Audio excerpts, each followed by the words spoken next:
Mga kababayan, kamakailan lang ay inanunsyo na ng pamunuan at mga kasapi ng ating Senate Blue Ribbon Committee. And we are talking about the Senate Blue Ribbon Committee na naibuo at na naitatag noong panahon ng majority group pa sina Senator Alan Peter Cayetano. Pinamumunuan po ito ni Senator Pia Cayetano, and then ang kanyang vice chairperson ay si Senator Rodante Marcoleta, at ang namumuno sa subcommittee on the investigation of the flood control scam and scandal ay si Senator Marcoleta. Dadalo po ang pagkakaalam natin sa pagpupulong na ito ng Senate Blue Ribbon Committee on June 16. Alas 10 ng umaga, sila Senator Amy Marcos, sila Senator Robin Padilla, Pia Cayetano, Alan Peter Cayetano, Loren Legarda, and other senators na maninindigan para sa integridad at dangal ng Senado, sa Senado na may kalayaan at hindi Senado na nadidiktahan at nahahawakan sa liig ni Marcos, ni Lisa Araneta at nila Martin Tambaloslos Romualdez. Mahalaga po itong desisyon ng pagpapatuloy ng Senate Blue Ribbon Committee investigation, bagamat ang numero ngayon ng natitira na lang na mga brave senators ay 10.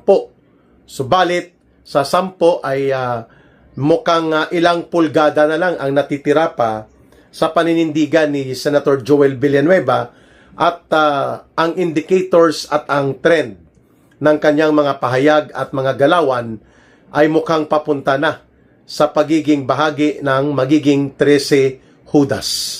So siyam na lang ang mga senador na sigurado tayo ay hindi nila ipagbibili ang kanilang dangal, ang kanilang dignidad, at ang kanilang prinsipyo at paninindigan para sa pagiging tama na maglingkod sa Republika ng Pilipinas, at hindi para kay Marcos at sa alipores ng kanyang mga sindikato. Ang pangalawa ay nakita din po natin na mahalaga itong Senate Blue Ribbon Committee investigation na gagawin sa darating na June 16, 2026, alas 10 ng umaga, sapagkat may lalabas na mga panibagong witnesses. Mga 14 more security personnel and staff ni Ginoong Saldico ang lalantad sa darating na Senate Blue Ribbon Committee investigation on June 16. And we expect also na ang grupo ng pinagkakatiwalaan ni Ginoong Saldico sa katauhan po nitong Paul Estrada and Mark Tiksay, na mayroong hawak ng mga listahan ni Saldico, ay baka mailusot ang kanilang testimonya at magiging official record pa rin po ng Senado. Ayan. Kaya naman doble todo kayod sila Marcos Jr. at ang kanyang mga 12 Judas na senador na ma-pressure si Jinggoy Estrada na lumipat, at pati si Senator Joel Villanueva. At kapag nangyari po yan, ay magiging 13 sila kung lilipat si Joel Villanueva sa darating na Martes or Miyerkules na nakatakda na special session, at kung papayag si Senator Jinggoy Estrada na i-blackmail siya at palalabasin na ang kaso niya ay mahina naman ang ebidensya, kaya papayagan sa makapagpiyansa ng korte. Pero inariglo na yon nila Marcos at magkakaroon siya ng temporary liberty by way of bail application para hindi kunwari halata, mga kababayan. So magiging 14 na po ang bilang ng mga senador ni Marcos Jr. So kung magiging 14 na sila at ang maiiwan na lang ay siyam, so 14 versus 9, malayo na ang agwat, no? At talagang hindi na mananatili pa si Senator Alan Peter Cayetano bilang Senate President. Pero ang nangyari, inilantad po at ibinunyag ni Senator Jinggoy Estrada kasama si Senator Alan Peter Cayetano na kahit nakakulong siya ngayon pansamantala dyan sa Quezon City District Jail, ay ginagapang po at minamaniobra nila Marcos through Tito Soto and Ping Lacson na si Senator Jinggoy Estrada ay bumaliktad na. So, pamba-blackmail ito. Obviously, dahil takot na takot pa rin po si Marcos Jr. na hindi niya makukuha ang majority.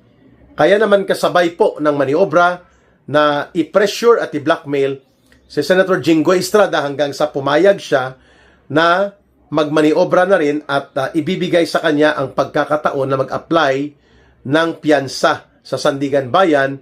Hindi mag-oppose ang ombudsman pero ariglado na sa Sandigan Bayan na presiding judge na si Jinggoy Estrada ay pwedeng magpiyansa dahil mahina ang kaso or ebidensya laban sa kanya. So, yun, palabas po ng bail approval, and in the meantime ay pwede siyang sumama sa pagiging bahagi ng Senado.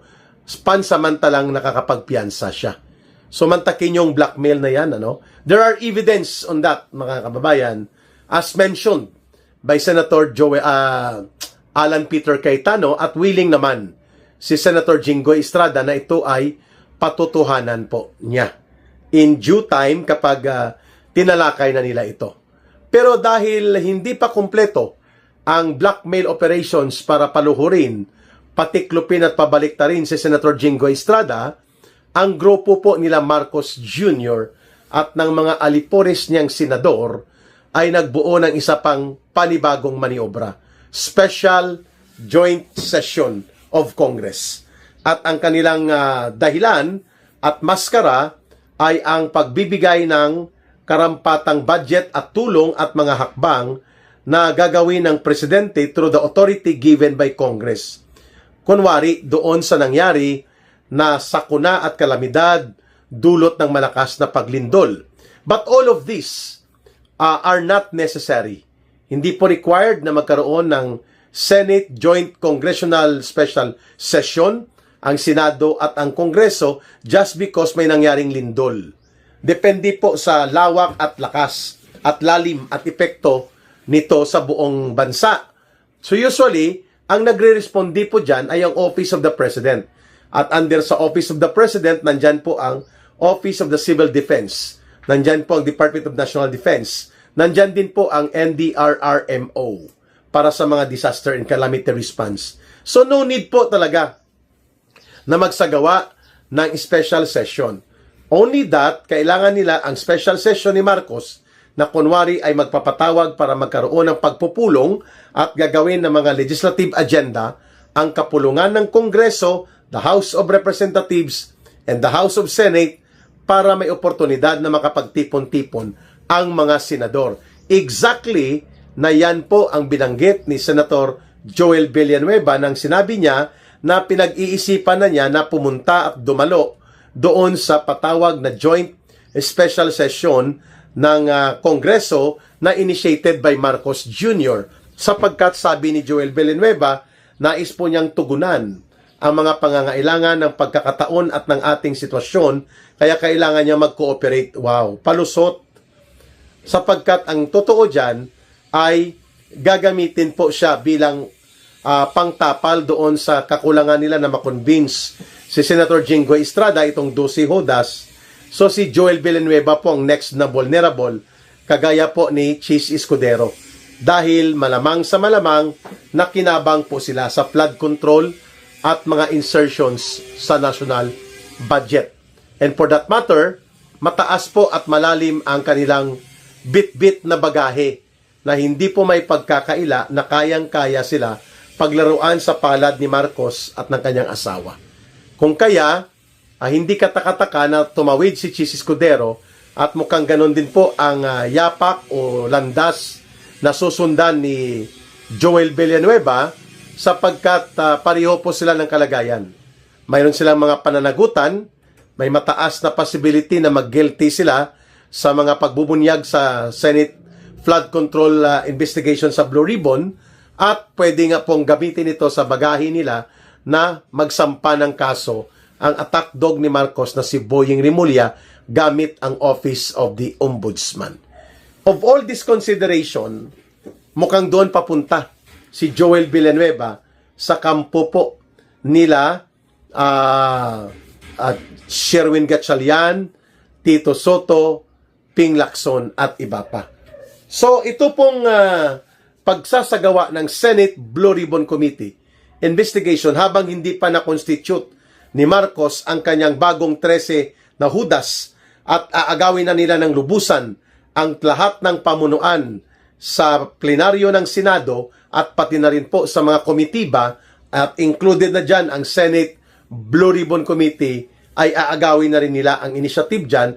And so therefore, hindi nakakapagtaka na kailangan po ni Marcos na talagang habulin by way of dirty political maneuvers ang natitirang pag-asa nila ngayon na immediately ay madali nila pong paluhurin at patiklupin itong si Senator Joel Villanueva.